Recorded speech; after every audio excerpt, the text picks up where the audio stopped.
Hey guys, what's up? Welcome back to Boss Trends. Here are 10 mistakes people still make about Disney characters. Number 10, Zip-a-Dee-Doo-Dah did not originate on Splash Mountain.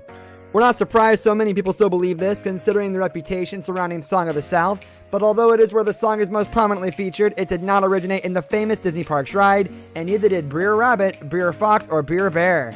The film, though definitely insensitive in some places, does have its endearing animated moments. The song and the characters all stem from Tales of Uncle Remus, which became the infamous Song of the South. There is a maelstrom of controversy surrounding the film, so don't feel bad about being left in the dark. Number 9, Goofy is a dog. Sort of. One of the most common discussions among Disney fans is something known as the Goofy or Pluto paradox. If Pluto and Goofy are both dogs, why does Pluto behave like a dog but Goofy like a humanoid character? It's tough to find a definite answer for this one, but here's our shot. Goofy is a dog and so is Pluto, but the difference between the two is actually quite simple. Goofy is an anthropomorphic character known as a funny animal, like Mickey or Donald. Pluto, on the other hand, is a dog like our own favorite four-legged friends.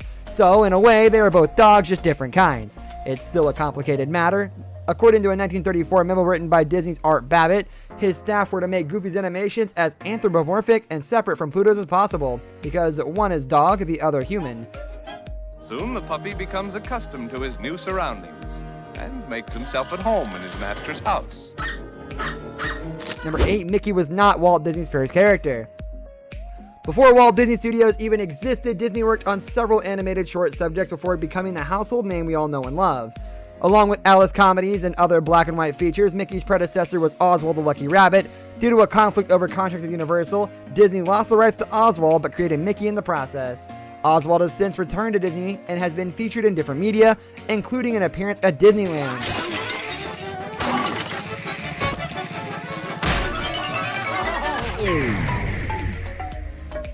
Number 7, Peter Pan and the Haunted House. Though not technically a character, there is a famous urban legend concerning Bobby Driscoll, the voice actor for Peter Pan. During the actor's adult years, he had a falling out with the studio which practically sent him down a downward spiral. When he died, his body was found in an abandoned building and wasn't identified for years. The legend states that Driscoll's remains were kept in a horseless hearse in the Magic Kingdom's Haunted Mansion, but these claims were, of course, deemed false. What an eerie way to be remembered, though.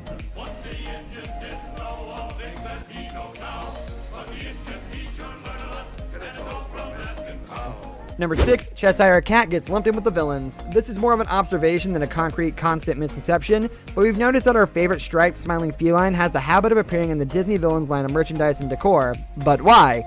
He's not exactly what we call the epitome of evil, mischief maybe, but not evil. Still, he's right there with the Queen of Hearts. Cheshire Cat is probably a secondary antagonist at best. He's not on the side of evil, but he probably doesn't have the cleanest slate. He's an agent of chaos on his own side. That depends on where you want to get to. Oh, it really doesn't matter. As long as I can... Then... Number 5, Mixed Chips. Yet another misconception that continues to be a problem for those less familiar with the House of Mouse individuals involves our favorite pair of chipmunks, Chip and Dale. Just a couple of crazy rascals out to have some fun, but at times some have trouble telling the two apart. The best way to remember the difference is by the nose. Remember, Chip has a black nose like a chocolate chip, Dale's is big and red. Sounds easy enough, right? You'd think so, but still the two keep getting confused for one another. Hopefully this little trick might help. We're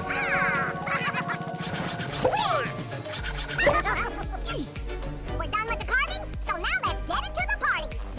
Number 4, Tiana was not the first black princess. The Princess and the Frog is a great flick and definitely worthy of Disney royalty.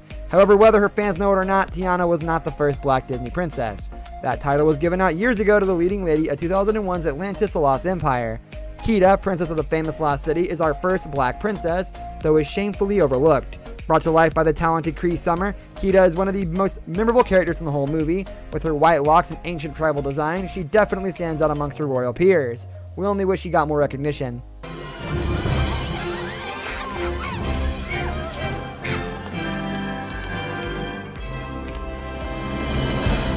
Number 3, Mulan is not a princess. Mulan is perhaps one of our favorite Disney princesses in their lineup, but we don't know why she's even on the list. She's not royalty, nor does she marry into royalty. At no point in her movie is she ever given any sort of royal title, so why do we count her as one of the princesses? It's not that Mulan isn't worthy of the rank, quite the contrary. She does more in her movie than any of the other princesses could ever dare to do. She fought against the barbarian horde, saved the Emperor of China, and had an entire nation of people bow before her. Let's see Snow White do that. I'm never gonna catch my breath. Say goodbye to those who knew me. Boy, was I a fool in school cutting gem. Number 2, it's spelled SFX. One of the most infamous Disney myths concerns a certain 3-letter word that appears in the leaves by Simba's head as he lays down over a peak in Timon and Pumbaa's jungle. This misconception has existed since the film first premiered in 1994, but has been disproven time and time again.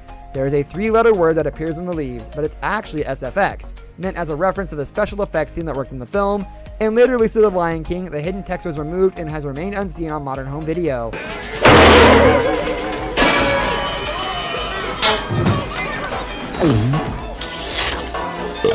Number 1, Walt did not work alone on Mickey.